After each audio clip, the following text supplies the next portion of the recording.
Lenora. Lenora is different from others. Years of perfect stitching experience. Lenora, linen, cotton cloth and stitching. Pandikad Road, Vandoor. Hamas തീവ്രവാദികളെ പിന്തുണയ്ക്കുന്നവരുടെ vote വേണ്ടെന്ന് മുൻ കേന്ദ്രമന്ത്രി V Muraleedharan നിലമ്പൂരിൽ വാർത്താ സമ്മേളനത്തിലാണ് ബിജെപിയുടെയും എൻഡിഎയുടെയും നിലപാട് വ്യക്തമാക്കിയത്. കേരളത്തിന്റെ വികസനത്തിനും നിലമ്പൂരിന്റെ വികസനത്തിനുമാണ് എൻഡിഎ സ്ഥാനാർത്ഥി വോട്ട് തേടുന്നത്. രാഷ്ട്രീയ നേട്ടത്തിന് മതരാഷ്ട്രവാദികളായ പാർട്ടികളുടെ പിന്തുണ നേടുന്നതിൽ മത്സരിക്കുകയാണ് ഇടതുവലതു മുന്നണികൾ. മതരാഷ്ട്രവാദികളായ ജമാഅത്ത് ഇസ്ലാമിയുടെ പിന്തുണ യുഡിഎഫും പിഡിപിയുടെ പിന്തുണ എൽഡിഎഫും നേടിക്കഴിഞ്ഞു. മുൻ നിലപാടുകളിൽ നിന്നും ഈ പാർട്ടികൾ 4 വോട്ടിനായി നിലപാടിൽ വെള്ളം ചേർത്തു കഴിഞ്ഞു. ജനകീയ പ്രശ്നങ്ങളും ഈ തെരഞ്ഞെടുപ്പിന് കാരണമായ കാതലായ വിഷയങ്ങളും മാറ്റിവെച്ച വർഗീയ മതരാഷ്ട്രീയത്തെ കൂട്ടുപിടിക്കുകയാണ് ഇടതുവലതു മുന്നണികൾ. അബ്ദുൽ നാസർ മദനിയെ മുൻപ് ഇ.കെ. നായനാർ മുഖ്യമന്ത്രിയായിരുന്നപ്പോൾ അറസ്റ്റ് ചെയ്ത് ജയിലിലേക്ക് അയച്ച നിലപാടിൽ മാറ്റം വന്നോ എന്നും മുഖ്യമന്ത്രി പിണറായി വിജയൻ മുൻപ് മദനിയുമായി വേദി പങ്കിട്ടതിനെ സിപിഎം കേന്ദ്ര കമ്മിറ്റി തെറ്റായ പ്രവണത എന്ന് കണ്ടെത്തിയിരുന്നു. ഈ നിലപാടിൽ നിന്നും സിപിഎം മാറിയോ എന്നും മുരളീധരൻ ചോദിച്ചു. സിപിഎം പിഡിപി ബന്ധത്തെ ന്യായീകരിക്കുന്നതിന് വേണ്ടിയാണ് പുതിയ വിവാദം. ജമാഅത്ത് ഇസ്ലാമി ടാറ്റ കമ്പനിയെ തള്ളിപ്പറഞ്ഞ നിലപാടിനോടും ഇസ്രായേലിനെ പിന്തുണയ്ക്കുന്ന സ്ഥാപനങ്ങളെ ബഹിഷ്കരിക്കണമെന്ന നിലപാടിനോടും യോജിപ്പുണ്ടോ എന്നും മുരളീധരൻ ചോദിച്ചു. ജനകീയ വിഷയങ്ങളിൽ നിന്നെല്ലാം മാറി നിന്നുകൊണ്ട് കേരളത്തിൽ അടുത്ത വർഷം നടക്കാൻ പോകുന്ന നിയമസഭാ തെരഞ്ഞെടുപ്പിന്റെ സെമി ഫൈനലാണിത് എന്നാണ് മാധ്യമങ്ങൾ എല്ലാവരും പറയുന്നത്.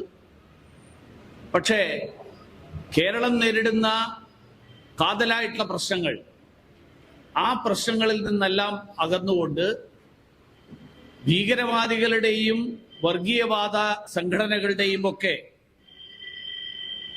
പിന്തുണയ്ക്ക് വേണ്ടിയിട്ടുള്ള മത്സരം, ആ മത്സരമാണ് ഇപ്പോൾ ഈ തെരഞ്ഞെടുപ്പിന്റെ പ്രചരണത്തിന്റെ ഭാഗമായിട്ട് നടന്നുകൊണ്ടിരിക്കുന്നത്.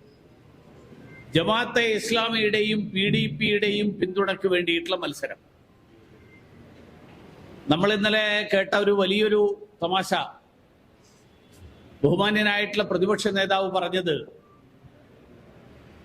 ജമാഅത്തെ ഇസ്ലാമി മതരാഷ്ട്രവാദം ഉപേക്ഷിച്ചു എന്നാണ്. ഇത് എന്നാണ് നടന്നത് എന്നെങ്കിലും പ്രതിപക്ഷ നേതാവ് ഒന്ന് പറയണം. അദ്ദേഹത്തെ സ്വകാര്യമായിട്ട് വിളിച്ച് ജമാഅത്തെ ഇസ്ലാമിക്കാർ പറഞ്ഞതാണോ ഞങ്ങളുടെ നിലപാട് മാറ്റി എന്നുള്ളത്? ജമാഅത്തെ ഇസ്ലാമി ഇന്ത്യൻ ഭരണഘടനയെ അവഗണിക്കുകയും ദേശീയ താൽപര്യങ്ങൾക്കെതിരായിട്ട് നിൽക്കുകയും ചെയ്യുന്നു എന്ന് സത്യവാങ്മൂലം നൽകിയത് കോൺഗ്രസ് ഭരിച്ചിരുന്ന ഉമ്മൻചാണ്ടി സർക്കാരിന്റെ കാലത്താണ്. 2014 ജനുവരി 18 UDF സർക്കാർ കേരള ഹൈക്കോടതിയിൽ സമർപ്പിച്ച സത്യവാങ്മൂലം, ആ സത്യവാങ്മൂലത്തിൽ പറയുന്നത് ജമാഅത്തെ ഇസ്ലാമി ദേശീയ താൽപര്യത്തിനെതിരായിട്ട് ചിന്തിക്കാൻ പ്രവർത്തകരെയും അണികളെയും പ്രേരിപ്പിക്കുകയും ഇന്ത്യയുടെ ഭരണഘടനയ്ക്കെതിരായിട്ട് നിലപാടെടുക്കുകയും ചെയ്യുന്ന സംഘടനയാണ് എന്നാണ്. ശ്രീമാൻ രമേശ് ചെന്നിത്തല അന്ന് ആഭ്യന്തര വകുപ്പ് മന്ത്രിയായിരുന്നു. വി.ഡി. സതീശന്റെ പ്രസ്താവനയോട് രമേശ് ചെന്നിത്തല യോജിക്കുന്നുണ്ടോ എന്നറിയാൻ ഈ നാട്ടിലെ ജനങ്ങൾ ആഗ്രഹിക്കുന്നുണ്ട്. മാത്രമല്ല, ഇപ്പോ ഏറ്റവും ഒടുവിൽ ജമാഅത്തെ ഇസ്ലാമിയുടെ ആഹ്വാനം ടാറ്റയുടെ സ്റ്റുഡിയോ സ്റ്റോറുകൾ, ആ സ്റ്റോറുകൾ ബഹിഷ്കരിക്കണം എന്നുള്ളതാണ്. വി.ഡി. സതീശനും കോൺഗ്രസും ഈ കാര്യത്തിൽ എന്താ അവരുടെ നിലപാട്? അവർ ജമാഅത്തെ ഇസ്ലാമിയുടെ ഈ നിലപാടിനോട് യോജിക്കുന്നുണ്ടോ? ഇസ്രായേലുമായിട്ട് സഹകരിക്കുന്ന സ്ഥാപനങ്ങളെ ബഹിഷ്കരിക്കണം എന്നുള്ള ജമാഅത്തെ ഇസ്ലാമിയുടെ നിലപാട്, ആ നിലപാട് UDFന്റെ നിലപാടാണോ കോൺഗ്രസിന്റെ നിലപാടാണോ?